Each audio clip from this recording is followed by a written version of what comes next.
दोस्तों, मैं कृष्णकांत तिवारी पुनः आपके सामने आ गया हूं मनोविज्ञान की एक अगली क्लास के साथ। और आज मनोविज्ञान में हमें समावेशी शिक्षा, इसमें अब देखो समावेशी शिक्षा देख के आप क्लास को बंक नहीं कर देना। अभी जब आगे आप जाएंगे ना, देखो प्रतिभाशाली बालक, विशिष्ट बालक कैसे होते हैं, ये सारी चीज़ें करेंगे। तो हम इसकी शुरुआत करते हैं। ये लेक्चर आपकी क्लास का सेकंड लास्ट लेक्चर रहेगा। इसके बाद बस एक रह गया अधिगम, तो वो भी 30 मिनट का, मतलब ख़त्म साइकोलॉजी अगले लेक्चर में। मतलब ये आपकी 11। हाँ, चलें समावेशी शिक्षा समझते हैं। समावेशी शिक्षा का क्या अर्थ होता है, तो देखते हैं। समावेशी शिक्षा का अर्थ क्या होता है? सामाजिक बुद्धिमत्ता, भाषाई, लैंगिक, भावात्मक रूप से पिछड़े बालकों को बिना भेदभाव के शिक्षा देना समावेशी शिक्षा होता है। मतलब कोई सामाजिक रूप से पिछड़ा है, बुद्धिमत्ता रूप से, मतलब कैसा भी, भाषाई रूप से, लैंगिक, किसी भी प्रकार से आप है, बालक में भेदभाव ना करके सबको एक ही क्लास में शिक्षा देना समावेशी शिक्षा कहलाती है। दोस्तों आगे बढ़ते हैं। देखो बेटा क्या कहता है, 1990 में थाईलैंड के जोमिसियन शहर में एक सम्मेलन हुआ था, जिसे जोमिसियन विश्व सम्मेलन का नाम दिया गया। फिलहाल ये तुम्हारे कोर्स में, मतलब कोर्स में है, यहाँ से क्वेश्चन नहीं बनता, इसको हटाते हैं। चलें आप पढ़ लेना, इसलिए मैं एनसीईआरटी क्या कहती है समावेशी बालकों के लिए, ये परिभाषा इंपॉर्टेंट है। तो देखिए, अधिगम वातावरण में यदि बालकों को धर्म, जाति, लिंग और समाज आदि के आधार बिना भेदभाव किए विद्यालय में शिक्षा देना ही समावेशी शिक्षा होती है। एक शब्द में कह सकते हैं, सभी को एक साथ पढ़ाना, चाहे वो विकलांग हो, मतलब विकलांग शब्द तो अब गलत हो गया, दिव्यांग हो और चाहे स्वस्थ बालक हो, सबको एक साथ शिक्षा देना है। चलो हटाओ। अब इसका देखिए, समावेशी शिक्षा के योग्य बालकों के लिए शिक्षा, विशेष आवश्यकता वाले बालक, मानसिक शारीरिक तंत्र का तंत्र में दोष, विकासात्मक आदि की दृष्टि से अधिगम से वंचित बालक, वह बालक नकारात्मक अभिवृद्धि के कारण शिक्षा के क्षेत्र में पिछड़े बालक, वह बालक जो पाठ्यक्रम के कारण पिछड़े हैं, अनुप्रयुक्त योजनाओं के कारण पिछड़े बालक, बौद्धिक विभिन्नता के कारण पिछड़े बालक या मनोसामाजिक कारणों से पिछड़े बालक, विशिष्ट जीवन यापन करने वाले बालक। मतलब किसी भी प्रकार से बालक पिछड़ सकता है। ये नहीं कह सकता पिछड़े बालक का मतलब ये नहीं समझना जो गधा है, गधा नहीं भाई। हो सकता है मानसिक रूप से हो, तंत्र का तंत्र में हो, सो विकास से हो, नकारात्मक अभिवृत्ति हो, उसके अभिप्रेरित हो, अनुप्रयुक्त योजना हो, उसके पास वातावरण ही ना हो पढ़ने का, बौद्धिक विभिन्नता भी होगा, विशिष्ट जीवन यापन करने वाले बालक हों भाई, उनको अब या पढ़ लें या मजदूरी करके खा लें। तो किसी प्रकार, सभी प्रकार के बालकों को शिक्षा देना, शिक्षा के क्षेत्र में जागरूकता लाना। समावेशी शिक्षा की आवश्यकता क्यों पड़ी? सामान्य मानसिक विकास हेतु, ताकि सभी लोग पढ़ें, हम सब पढ़ें, हम सब बढ़ें और पढ़ें। सामाजिक एकीकरण हेतु, शैक्षिक एकीकरण हेतु, समानता का अनुपालन कराने के लिए दूरियों। जब शिक्षा देंगे, शिक्षा वह श्रेणी का दूध है जो जितना पिएगा उतना ही दहाड़ेगा। अर्थात कहने जब हम सबको शिक्षित कर देंगे ना, तो जो हमारे देश में क्राइम होते हैं आए दिन, क्राइम हो रहे, रेप हो रहे, मर्डर हो रहे, ये सारी चीज़ें जब लोग पढ़ लिख जाएंगे, जागरूकता होगी, तो ये सारी चीज़ों में बहुत हद तक 80-90% तक रोक लग सकती है। ऐसा नहीं कि शिक्षित आदमी क्रिमिनल नहीं होता है या अशिक्षित ही होते हैं, नहीं, फिर भी बहुत हद तक जब लोगों को ज्ञान होगा, सामाजिक ज्ञान होता है, कौन सी चीज़ें क्या होती हैं, तो सारी चीज़ों पर चर्चा होगी। आगे देखते हैं दोस्तों, समावेशी शिक्षा के प्रमुख सिद्धांत। प्रत्येक बालक को समानता के अवसर देना चाहिए, वह समान भागीदारी तथा समान रूप से शिक्षा देना ही समावेशी शिक्षा होती है। विशेष आवश्यकता वाले बालकों को अतिरिक्त सहायता देनी चाहिए। विशेष आवश्यकता वाले बालकों के परिवार और समाज के बारे में जानकारी देनी चाहिए। समुदाय की भागीदारी और सहयोग देना चाहिए। विशिष्ट बालकों का दूसरे बालकों के साथ विभिन्न क्षेत्रों अंतःक्रिया करके सामूहिक, शैक्षिक, व्यक्तिगत, अशैक्षिक, आंतरिक, बाह्य आदि होना चाहिए। समावेशी शिक्षा के उद्देश्य क्या होते हैं? आत्मनिर्भरता की भावना विकसित करना, सभी बालकों को शिक्षा की मुख्य धारा से जोड़ना, सभी वर्गों में जागरूकता की भावना विकसित करना और प्रजातांत्रिक मूल्यों की स्थापना करना, विभिन्न प्रकार के विशेष आवश्यकता वाले बालकों के बारे में फैली भ्रांतियों को दूर करना। समावेशी शिक्षा के संगठक क्या होते हैं? उपयुक्त सहायता व सेवा, सक्रिय भागीदारी, उद्देश्य, सहयोग व टीम योजना समावेशी बाल शिक्षा के संगठक होते हैं। समावेशी शिक्षा के लाभ क्या होते हैं? विशेष आवश्यकता वाले बालकों के लिए, सामान्य बालकों के लिए लाभ, अध्यापकों को लाभ, माता पिता को लाभ, सबको लाभ होता है भाई। अब इसमें पढ़ते हैं पहले हम विशिष्ट बालक। विशिष्ट बालक या चाइल्ड विथ स्पेशल नीड, जिनको CWSN कहते हैं, वह बालक जो मानसिक, शारीरिक, बौद्धिक, संवेगात्मक रूप से सामान्य बालकों से अभिवृद्धि और विकास में भिन्न होते हैं, विशिष्ट बालक कहलाते हैं। विशिष्ट बालकों की श्रेणी बौद्धिक दृष्टि के आधार पर, तो बौद्धिक दृष्टि के आधार पर दो प्रकार से होते हैं। या तो प्रतिभाशाली बालक हो, जो सामान्य वालों से ज़्यादा, कई बालक देखे होंगे आपकी क्लास, बहुत जीनियस होते हैं, एक बार चीज़ पढ़ाई नहीं कि उनके दिमाग में रट जाती है, ये विशिष्ट बालक होते हैं। एक मंदबुद्धि बालक होते हैं, काला है गोवर गणेश जिन्हें कहते हैं शुद्ध भाषा में। तो मंदबुद्धि मेंटली परेटेड चाइल्ड होते हैं। फिर शैक्षिक दृष्टिकोण के आधार तीव्र गति से सीखने वाले बालक पिछड़े बालक। शारीरिक दृष्टि के आधार पर बहरे हो गए, कम सुनने वाले, नेत्रहीन, दृष्टि दोष बालक। वाणी दोष कुछ होते हैं जिसे विकलांग बालक होते हैं।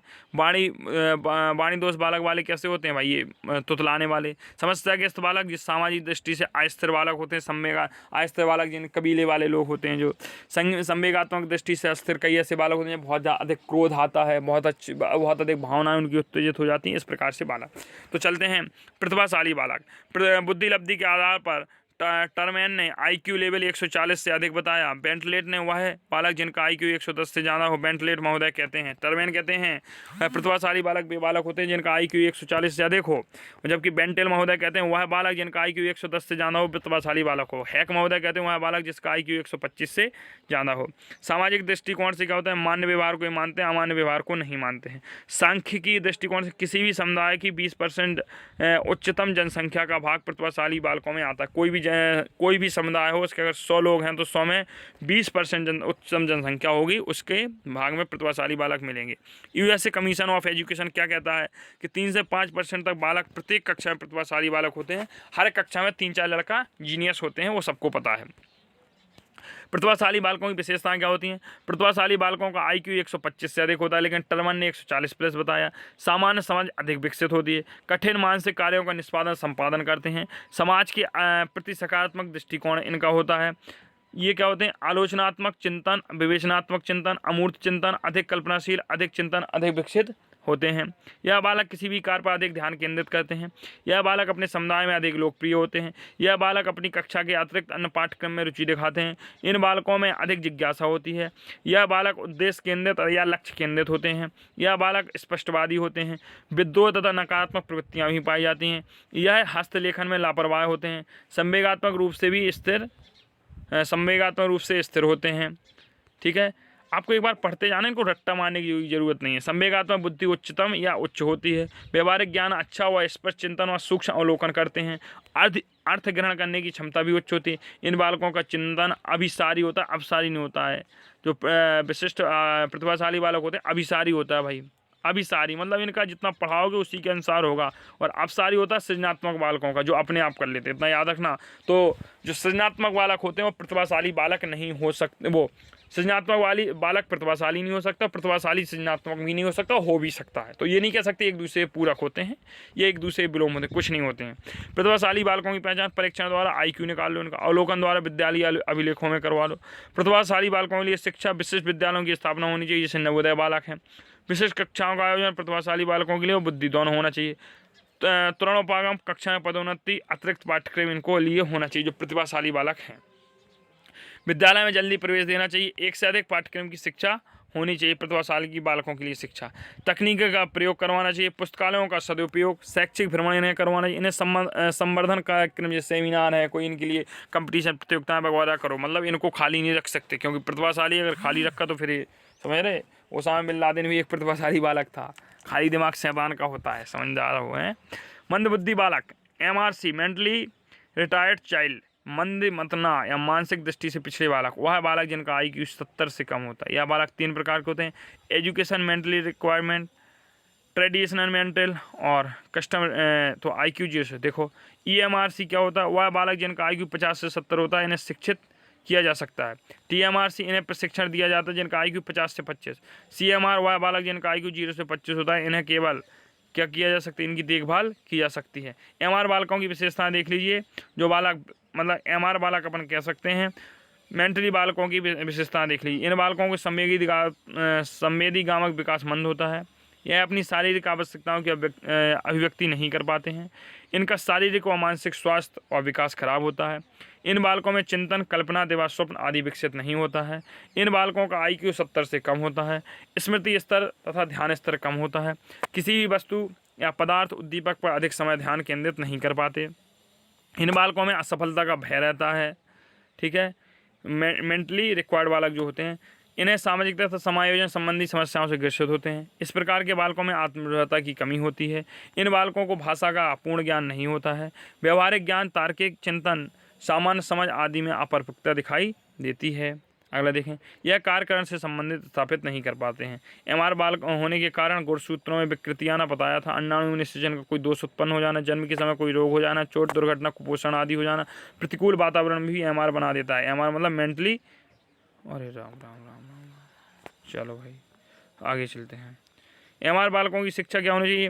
विशिष्ट बालकों की स्थापना होनी चाहिए, पृथक कक्षाओं का आयोजन प्रतिभाशाली और मंदबुद्धि के बालकों के लिए, पाठ्यक्रम का दोहरान करवाना चाहिए, संप्रेषण और सामाजिकता के कौशलों का विकास होना चाहिए, इन बालकों को हस्तशिल्प तथा कौशलों की शिक्षा दी जानी चाहिए, सरल शिक्षण विधियों का प्रयोग करना चाहिए, शिक्षक को मनोविज्ञान का ज्ञान होना चाहिए, शिक्षण की गति धीमी रखनी चाहिए, हमारे जैसा नहीं बहुत जल्दी जल्दी पढ़ा रहे जैसे भी हम, इनके प्रति प्रेम सहानुभूति उचित व्यवहार रखना चाहिए। एमआर बालकों की पहचान कैसे करोगे भाई? अवलोकन देख कर करोगे, विद्यालय अभिलेखों के द्वारा करोगे, शैक्षिक उपलब्धियों पर करोगे, जीवन इतिहास विधि टाइडमैन ने दी थी इसके द्वारा भी कर सकते हो, परीक्षण के द्वारा निष्पत्ति परीक्षण कर लो, बुद्धि परीक्षण कर लो, समायोजन परीक्षण कर लो, व्यक्तित्व परीक्षण कर लो। ये मेरे साइन है, कॉपी कर लेना है।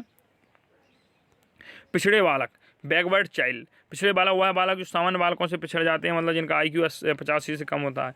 ऐसे शैक्षिक उपलब्धि को बैठने दिया। इन बालकों को पहचान करने के लिए इनकी शैक्षिक उपलब्धि को किसने बताया? पिछड़े बालकों की बैठ ने बताया। इन्होंने क्या कहा? शैक्षिक उपलब्धि बराबर शैक्षिक आयु बटे वास्तविक आयु गुणा 100। ठीक है, इन्होंने भाई मेंटल IQ के तहत दिया। बट ने सूत्र दिया कि शैक्षिक आयु एजुकेशन लब्धि जो होती है ये होती है। यह बालक चित्र बनाने, तकनीकी का प्रयोग करने, ग्रामक कौशलों के में कमजोर होते हैं। पिछड़े बालक असमर्थ, अशुद्ध, असभ्य भाषा का प्रयोग करते हैं। आत्मविश्वास में कमी होती है। तार्किक चिंतन निम्न स्तर का होता है। इन बालकों में तर्क शक्ति भी कमजोर होती है। इन बालकों में नकारात्मक प्रवृत्तियाँ पाई जाती हैं। यह बालक दिवा स्वप्न में खोए हुए रहते हैं। शारीरिक तथा मानसिक रूप से असभ्य बालक होते हैं। किसी भी विषय वस्तु का सामान्यीकरण नहीं कर पाते। यह बालक दूसरे बालकों पर निर्भर रहते हैं। इन बालकों को हम उम्र के बालक अपने समूह सम्मिलित नहीं करते हैं।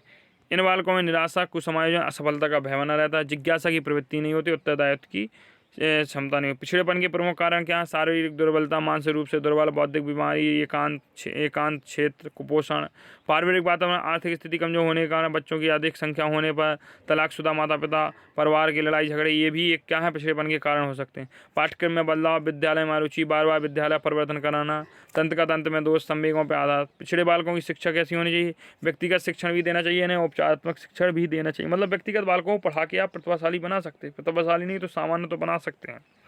बाल केंद्रित तो मनोवैज्ञानिक आधार शिक्षण विधियों का प्रयोग करें।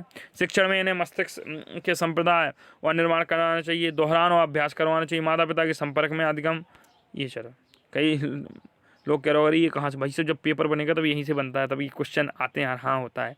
पिछड़े बालकों की पहचान कैसे? परीक्षण के द्वारा, अवलोकन के द्वारा, व्यक्तिगत परीक्षण के द्वारा, निदानात्मक परीक्षण के द्वारा। सामाजिक वर्ग से ग्रसित बालक या हाशिया वर्ग, तो इसमें कैसे? आर्थिक रूप से, प्रजातीय रूप से, भौगोलिक रूप से, सांस्कृतिक रूप से, सामाजिक रूप से इनके आधार भिन्न भिन्न होते हैं। सामाजिक वर्ग से वंचित बालकों की विशेषताएं क्या होती हैं? ज्ञानात्मक व्यवहार को कम प्रदर्शित करते हैं, धीमी गति से अधिगम करते हैं, मूर्त की अपेक्षा विषय वस्तु पर केंद्रित होते हैं, यह अपनी क्रियाओं को संप्रेषण नहीं कर पाते। व्यवहार संबंधी विशेषताएं विद्यालय को अधूरा छोड़ देते, सामाजिक अधिगम नहीं कर पाते, या विचारों का आदान प्रदान नहीं करते, कक्षा में अनुपस्थित रहते, संप्रेषण कौशल निम्न स्तर का हो जाता है। व्यक्तिगत संबंधी विशेषताएं, यह अंतर्मुखी, निराशावादी, आशावादी, रूढ़िवादी, परंपरागत बालक होते हैं। इन बालकों में चिंतन एवं भय व्याप्त रहता है। इनकी बुरी आदतें पाई जाती हैं। हाशिया वर्ग के बालकों की शिक्षा क्या होनी चाहिए? समावेशी शिक्षा देनी चाहिए, जीवन निर्वाहन की शिक्षा देनी चाहिए, व्यवसायिक शिक्षा देनी चाहिए, कौशलों की शिक्षा देनी चाहिए, समाज में मुख्य धारा से जोड़ना चाहिए और भेदभाव रहे शिक्षा। मतलब उसको भाई व्यवसायिक शिक्षा दे दोगे, कौशलों की शिक्षा दे दोगे, करेगा, कमाएगा, कुछ अपना रोजी रोटी चलाएगा। डिसेबिलिटी भी अभी पढ़ाएंगे, अधिगम अक्षमता। चलो अब यहाँ से मुझे नहीं लगता ये आएगा कुछ, फिर भी देख लेना, मैं इतने धीमे चला रहा हूँ, आप पढ़ सकते हैं पॉज कर करके वीडियो को, लिखा क्या है। चलो अब अधिगम अक्षमता, लर्निंग डिसेबिलिटी पढ़ते हैं। अधिगम विचलन या अधिगम विकार भी कहते हैं। सेल्यूलस क्रिक ने 1963 में एक नया शब्द अधिगम अक्षमता दिया। मनोविज्ञान में यह एक नवीन क्षेत्र था। अधिगम अक्षमता शब्द अधिगम संबंधी समस्याओं से ग्रसित व्यक्तियों के लिए है। इस शब्द का प्रयोग किया जाता है। अधिगम संबंधी समस्याएं लिखने, पढ़ने, अंक निर्माण में। समस्या का प्रमुख कारण तंत्र में दोष का होना। अधिगम अक्षमता बालकों में पिछड़े बालक, मंदबुद्धि बालक, मूक बधिर, MR बालक नहीं आते हैं। LD बालकों की श्रेणियाँ: अपठन, अपलेखन, अपगणन, वाक संबंधी।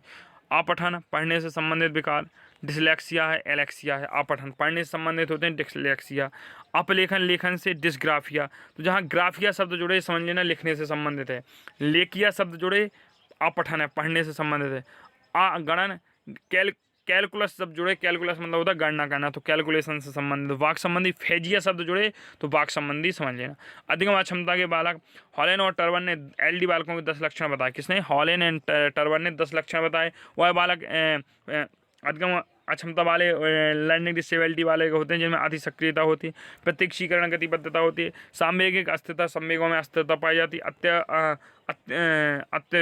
मतलब अव्यवस्थित अवधान होता है, आवेगित या आवेग अत्यधिक होता है। यह बालक चिंतन या स्मृति में व्यथित रहते हैं। चलो इनमें हीनता पाई जाती है।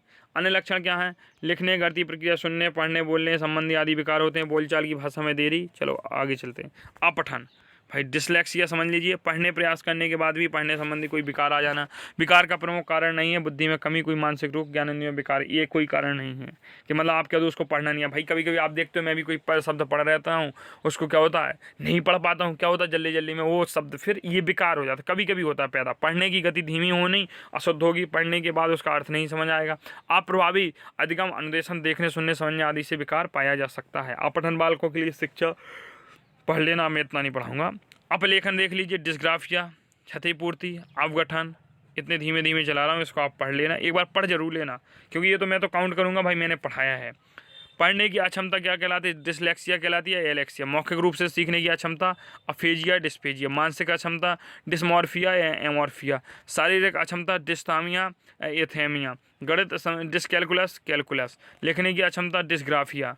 ठीक है, अगला देखें, डिस्ग्राफिया भी कहते हैं, डिस्फ्रेजिया भी कहते हैं, आग्राफिया, आफ्रेजिया, डिसोम्बोलिया, अशेम्बोलिया भी कहते थे हैं।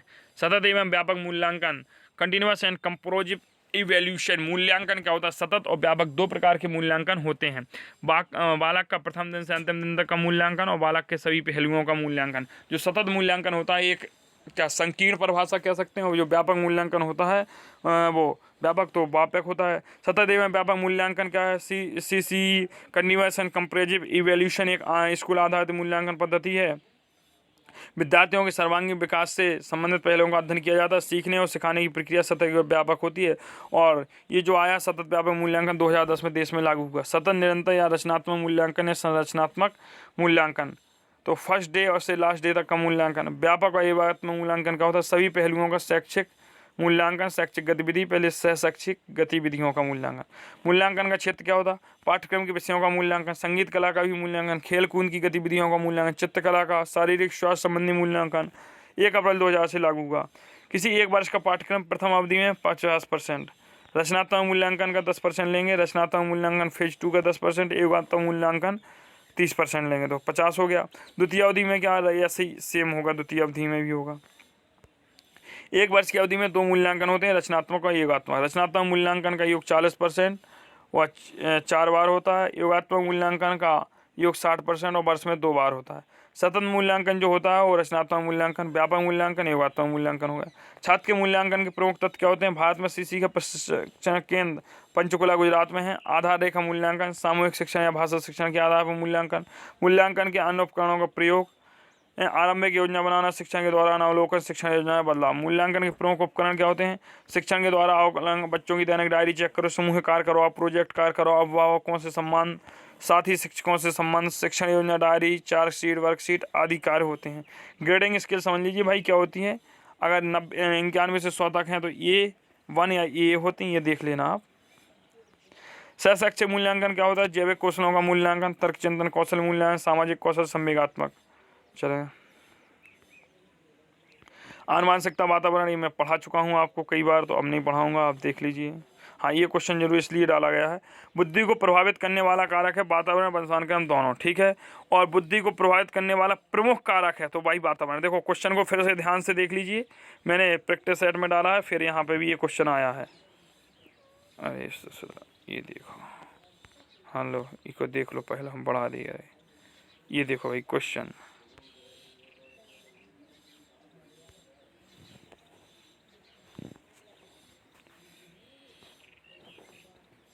ठीक है। क्या कह रहा है? बुद्धि को प्रभावित करने वाला कारक, प्रभावित करने वाला कारक तो वातावरण, वंशानुक्रम दोनों। बुद्धि को प्रभावित करने वाला प्रमुख कारण, कोई भी जब भी प्रमुख शब्द लग जाए ना या केवल कारक, तो फिर वातावरण होगा। चलेंगे चिंतन, चिंतन देख लीजिए भाई, चिंतन भी है आपके कोर्स में। चिंतन विचार करने की एक मानसिक प्रक्रिया जिसका आरंभ समस्या के साथ होता है, समस्या के अंत तक चलने वाला है। चिंतन मानसिक क्रिया का एक ज्ञानात्मक पहलू है, अर्थात मन की बातों को संबंधित करना। चिंतन के प्रकार मूर्त चिंतन या प्रत्यक्ष चिंतन, अमूर्त चिंतन या प्रगत्या संप्रत्य चिंतन, विचारात्मक चिंतन, कल्पना चिंतन या तार्किक चिंतन, सृजनात्मकता या अपसारी चिंतन, जेपी गिलफोर्ड ने दिया था अपसारी चिंतन। ठीक है। तार्किक चिंतन को जॉन डीवी ने विचारात्मक चिंतन कहा है। चिंतन के साधन विचार प्रक्रियात्मक होते हैं। तो ये भाई चिंतन की प्रकृति पढ़ लेना। ह्यूज ने 4 प्रकार के सोपान बताए, समस्या का आकलन, संबंधित तथ्यों का संकलन, निष्कर्ष पे पूछना, परिणाम निष्कर्ष निकालना। चिंतन और अधिगम ये भाई कर लेना आप। चिंतन की बौद्धिक प्रक्रियाएं जेपी गिलफोर्ड के अनुसार 5 होती हैं, इनको याद करना क्रम से। संज्ञान, फिर स्मृति, फिर अभिसारी चिंतन, अपसारी चिंतन, मूल्यांकन। पहले ज्ञान प्राप्ति है, पहचान करना, खोज करना, फिर याददाश्त आना, फिर बहुत सारे विकल्पों में से एक को चुनना, फिर अपसारी चिंतन मौलिकता को ही सर्वाधिक महत्व दिया जाता है, और मूल्यांकन अंतिम निर्णय होता है। जेपी गिलफोर्ड के अनुसार 5 होते हैं। समायोजन, एडजस्टमेंट पढ़ लेना। मैं इसलिए इनको ऐसे निकाल रहा हूँ, मैं पढ़ा क्यों, क्योंकि यहाँ से क्वेश्चन 1-2 कभी बनते हैं, तो आप ऐसे पढ़ लेना। कोई मतलब नहीं कि मैं 1 घंटे तक पढ़ाऊँ, आपका टाइम वेस्ट करूँ। कुछ समायोजन बिल्कुल धीमे धीमे से देखो मैं चला रहा हूँ, पढ़ लेना वीडियो पोस्ट करके। और जहाँ होगी वो हम मनोरचना बता दे रहे आपको। ये देख लीजिए, दमन, समन, अंतर्बाधा, प्रतिगमन, रूपांतरण, उन्नयन, प्रतिक्रिया निर्माण, युक्तिकरण, ये 8 होती हैं। द्वितीय कौन होती हैं? तात्वादिकरण, अंतःप्रेक्षण, प्रेक्षण, कल्पना, देवास्वप्न, विस्थापन और स्थानांतरण आदि होते हैं। प्राथमिक रचना ये कुछ नहीं है। हाँ, समन देखिए क्या होता है, वह है मनोरचना जिसके घातक इच्छाएं, स्मृतियां, भावनाएं, आवेग, कष्टदायी आवेग आदि होते हैं, चेतन मन से जानबूझकर अलग कर देते हैं। दमन क्या होता है, मनोरचना जिसमें घातक इच्छाएं, स्मृतियां अपने आप अलग हो जाती हैं, वो दमन होता है। समन में मतलब अलग करना पड़ता है, और दमन में अपने आप अलग हो जाते हैं। प्रतिगमन क्या होता है, पीछे की ओर लौटना, किसी भी समस्या का हल निकालने के लिए बाल्यावस्था की ओर लौटना। अंतर्बाधा क्या होती है, ये दूसरी परिस्थिति, कार्य का व्यवहार, अपनी परिस्थिति। उन्नयन और उत्तरीकरण क्या होता है, जीवन में किसी भी समस्या का समाधान करने के लिए कोई सृजनशील कार्य, रचनात्मक कार्य, मौलिक कार्य। युक्तिकरण क्या होता है, तर्क बहाना, प्रतिक्रिया करना क्या होता है, व्यवहार के प्रति व्यवहार करना। देख लीजिए भाई। स्मृति देखिए, स्मृति एक मानसिक क्रिया। बुडवर्थ ने कहा पहले सीखी जा चुकी बात का स्मरण करना ही स्मृति है। स्काउट ने कहा स्मृति एक आदर्श पुनरावृत्ति है। मैकडूगल ने कहा स्मृति से तात्पर्य अतीत की घटनाओं का कल्पना करना और इस तथ्य से पहचान लेना कि अतीत के अनुभव है। रायबरन के अनुसार बुडवर्थ ने स्मृति के अंग 5 बताए, सीखना या अधिगम, धारण करना, पुनः स्मरण और पहचान। धारण करना मतलब सीखी हुई बातों को मस्तिष्क में संचित करना। पुनः स्मरण सीखी हुई बात को अचेतन मन से चेतन मन में लाना। पहचान का वर्तमान काल से उस बात को परिचित कराना जिससे अतीत में हो चुकी है। स्मृति के प्रकार क्या होते हैं, तात्कालिक प्रभाव,